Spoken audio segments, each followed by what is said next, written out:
Hello, my name is Beck and welcome to the Disney song book tag. I was tagged by Upside Down Books, so I will leave her blog post down below as well as her channel. And as this tag is taking place during Pride Month, I thought I would answer the questions in the same way that Kirsty did and try and include diverse books in my answers. The first question is part of your world, and it says, what book world would you change yourself for so you could be part of that world? I think picking this one is a little bit of a cheat because humans are existing in this narrative, but it's The Long Way to a Small Angry Planet by Becky Chambers. I think I've talked about this book series, especially the third book, a lot on my channel, so if you don't already know what it's about, because I've been harping on about it non-stop, it is a quiet sci-fi series where our main character is a human and she gets onto this ship, and the ship basically punches holes through space so that the journey to point A to point B is a lot quicker, but because they're the ship that is making that journey available to other ships, they have to go on a long haul, so it'll make ships after them have a faster journey. And because we're on this ship for a long haul, we get to see the crew interact with each other. We get different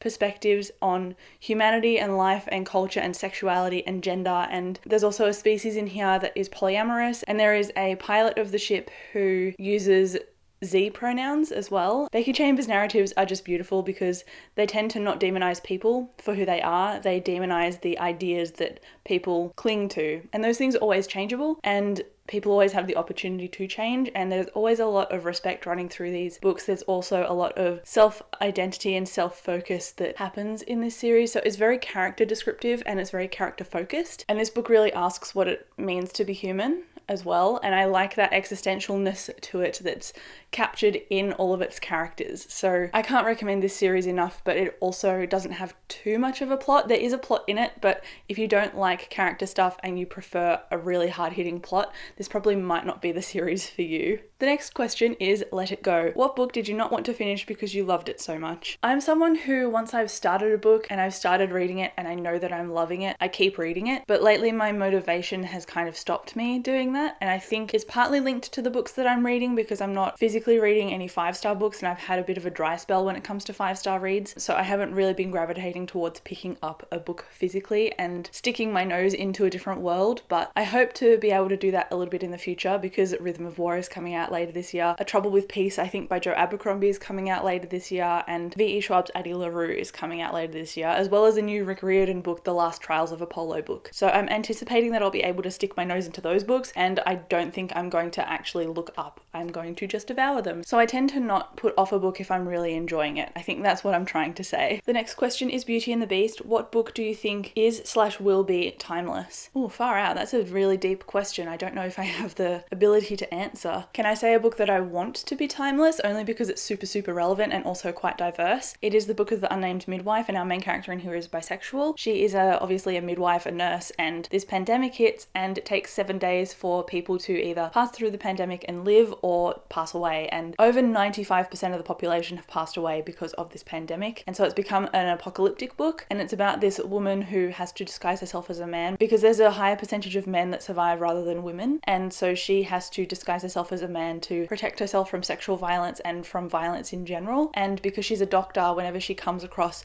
a woman effectively in the wild in the apocalypse, she tries to help her out. So it's a wonderful book, but it's also like Becky Chambers, it's fairly quiet and character driven, and I don't see anyone talking about it, but it's one of the best apocalyptic books that I've ever read, and I'm yet to continue the trilogy. This does wrap up in one book, but a character that appears at the end of this book, there's a separate book about that character as a sequel, so I guess it's more of a companion series than it is a direct sequel, but I really love this, and again, I want more people to read it. And I hope it will become timeless, only because it's so relevant, and it also, like Becky Chambers, deep dives into humanity and existence and gender and sexuality and just being human, and the fact that we should try and survive together, but we're actually potentially violent people and we can overcome that if we really try to. Again, this book doesn't really demonize people, even though it had a real big opportunity to do so. So if you can tackle topics like that with nuance, then I'm bound to love the book. The next question is So This Is Love, and it says, what book were you hesitant to read at first but ended up loving? Sadly, I can't really think of one that's particularly diverse, so I might have to throw back to previous years of my reading rather than just 2020, because I really enjoyed We Are the Ants, and I expected to only like it because it's contemporary, and I don't tend to gravitate towards contemporary, but there are a few in contemporary in that genre, YA and adult, that I have I've really thoroughly enjoyed, and this would be one of them. And the main character in here is queer, and so is his love interest. I know that this is about a boy named Henry, and I think his name is Henry, and he has the option to press a button and end the world as we know it, or not press the button and continue on living. And so he has to decide whether humanity is worth saving or not. And it's a really interesting moral question, and every time he gets asked this question, he's abducted by aliens and they give him that option to press the button or not. So you follow Henry in his day-to-day life. He's just gone through a breakup and he's navigating high school, and it sounds like a book that is fairly standard when it comes to YA, but it tackled a topic that's fairly existential, and I really enjoyed it again for that reason. And that is why I keep it on my bookshelves, because hopefully somebody sees it in the background and decides to pick it up as well. The next question is Friend Like Me, and it says, which character would you like to be your best friend? Oh, can I say this series? My Robin Hobb books, I would love Night Eyes to be my friend because he's my absolute favourite character in the entirety of the Elderling series. I think he's my favourite character of all time. I don't think anyone has actually topped him for favourite character. And while he is not diverse, there is a gender fluid character that is recurring in Robin Hobb series. So I feel like it kind of peripherally counts as an answer on this tag. The next question is Reflection, and it says, what book really made you think / changed the way you viewed things? When I was growing up, there was not really any diversity talk whatsoever.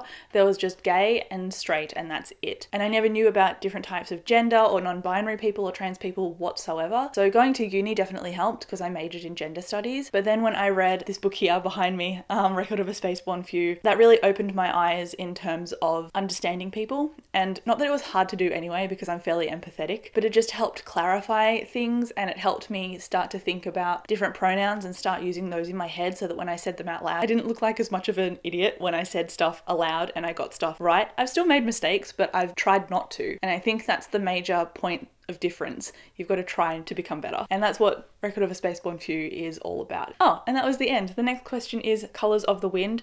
Who do you tag? I tag anyone who wants to do it because often I don't get tagged in videos like this, so I'm very grateful that I was tagged this time. But if you want to do the tag, please do it, because I'm going to name a few people and then they probably won't see this video, and then the people who do see this video will be like, oh, but I want to be tagged, I want to do it. So just please do it. If you've seen this video, consider yourself tagged. But that is it for this book tag. Thank you so much for watching this video. Let me know some diverse books that you have absolutely adored down in the comments. Obviously, I would love to add to my repertoire, and I always love chatting to you guys. So thank you again so much for watching, and I will see you in my next video. Bye.